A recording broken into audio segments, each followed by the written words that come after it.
In this video, I'll show you how to generate a receipt in Xero. Once you are on your Xero account, the first step is to head over to the top bar. And on the left-hand side, you want to click on the second option, which is for sales. Now, under sales, you want to head over to the second option, which is the invoices. And on the invoices section, you want to head over to the invoice in which you want to send it to your customer. Let's say we want to do this on the monthly support on the Rex Media Group. So what you want to do is just simply click on the invoice, and on the right-hand side, you do want to make sure that this is paid and has already been sent. Now, once you click on invoice, it will automatically show you the details of the invoice. And from here, you want to head over to the price or the amount on the right-hand side.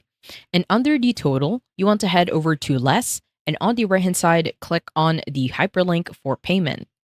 Now, a new tab will open and that will show you the exact transaction.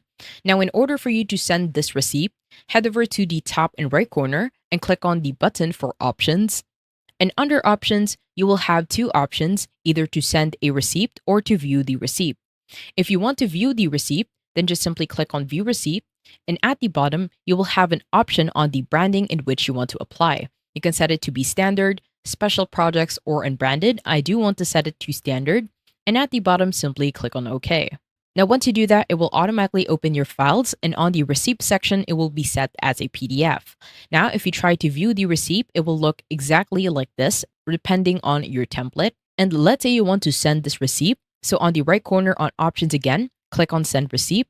And once you do that, on this section on send receipt to, you can add the email address of the person in which you want to send the receipt.